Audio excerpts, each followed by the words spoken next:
Hello, my name is Diana Alvarez, and this is my PowerPoint presentation on analyzing student work using Screencast. For this math lesson, I use Math Standard 2.nbt.b.7, which essentially is adding and subtracting using place value. Or if you want a more explicit version of what I was doing, you can always refer to the standard as well, which is stated right here to the left of the screen. It says, I can use concrete models or drawings to show how to add within 1,000 using a strategy based on place value, collecting the hundreds, tens, and ones, and when necessary, composing 10 ones to make a 10, or composing 10 tens to make 100. Now this portion right here of the standard is referring to a grouping.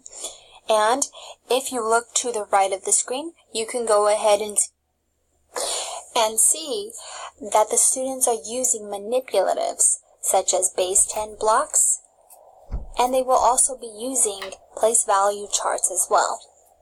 Let's continue on to the next slide. One of the first common misconceptions among the group that I taught was when students were asked to write a number, they produce a series of unjoined numbers that did not represent the whole number I was asking them to write. For example, if we go ahead and look on the top right-hand corner of the screen, we'll see the number 736. Now, if I ask students, or a few students at least, to write 736 on their whiteboards, they would write 730 and 6, all separately, not in a combined number.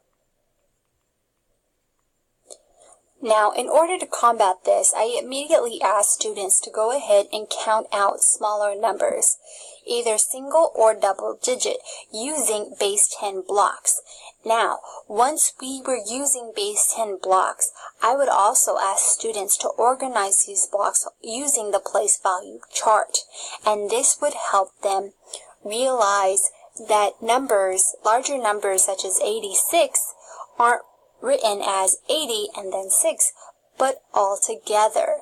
Also, you want to go ahead and have students review ones, tens, and hundreds place on their value chart, and then go ahead and explain to them how the base 10 blocks are organized in these charts. Practice with them before you even start adding and subtracting. Essentially, we want to be teaching students how to be grouping their numbers into tens. So let's say if we have the number 86 and then we add 4, we would go ahead and add the 4 singles to the ones place, but we need to be teaching students that a set of 10 singles is equivalent to 1 tens, as well as a set of 10 tens is equivalent to 1 hundreds.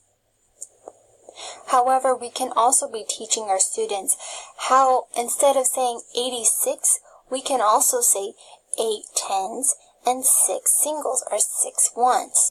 Another common misconception found among my group was students did not understand how extended form and standard form are associated to one another. For example, let's take this number 345. If I asked a student to go ahead and place this number and categorize each number into its proper place value using base 10 blocks, they should be able to give me 3 hundreds, 4 tens, and 5 singles.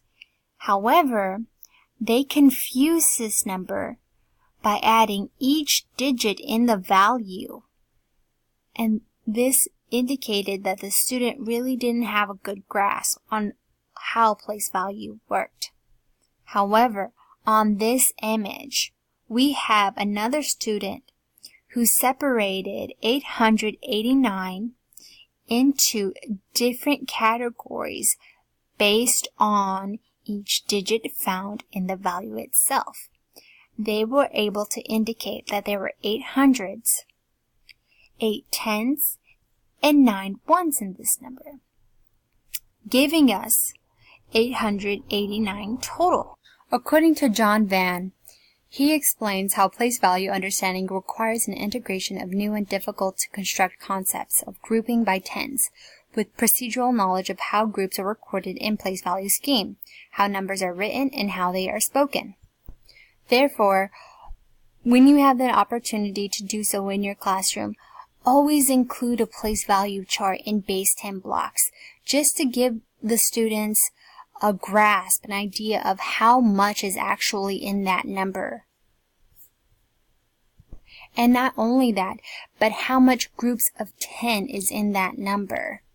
Or, is in each place value.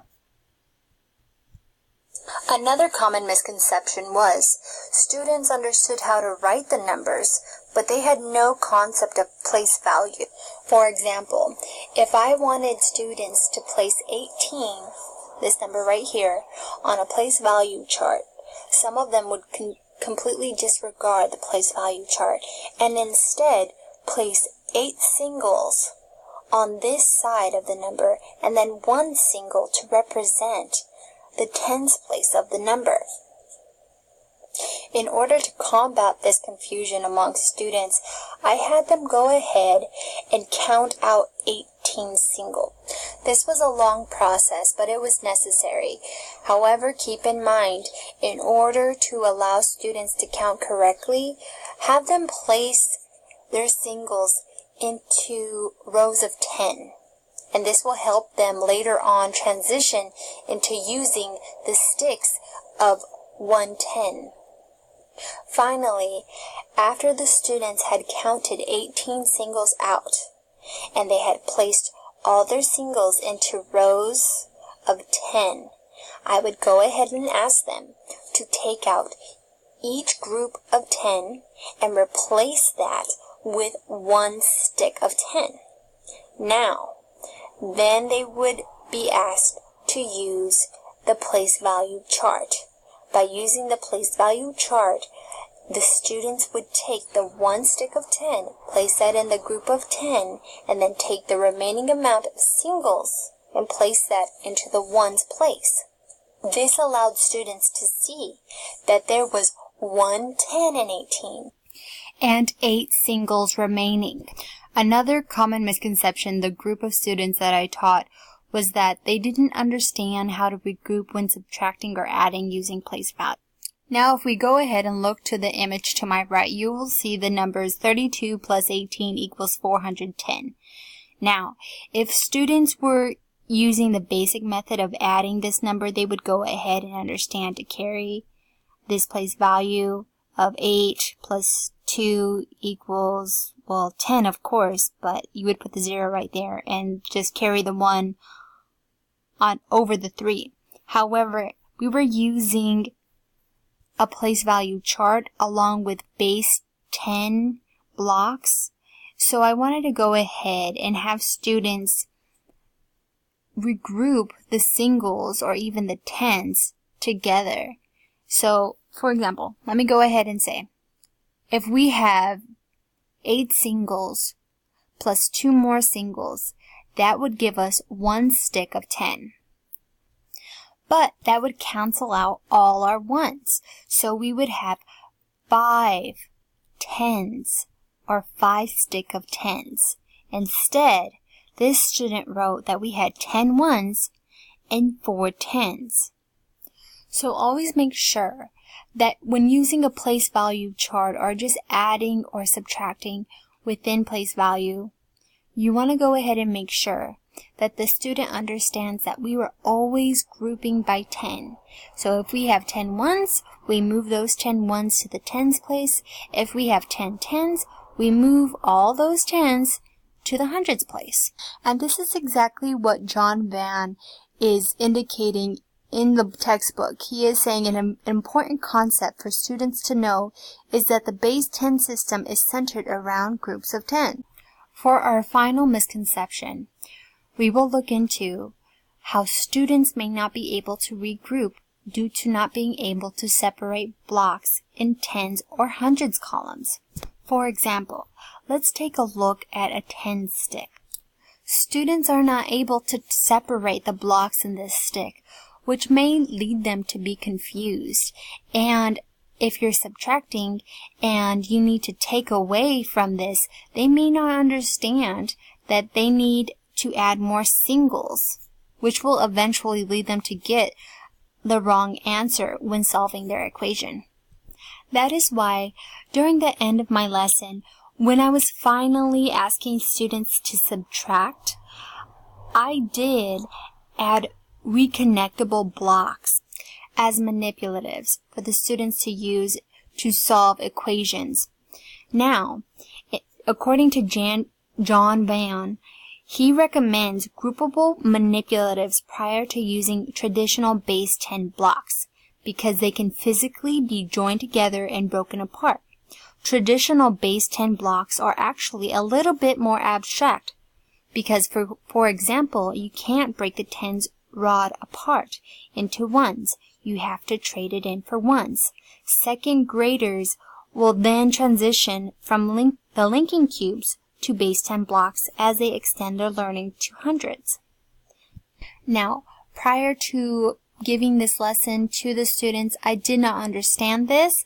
However, my mentor teacher did have retractable blocks in their little cubbies, which was extremely helpful.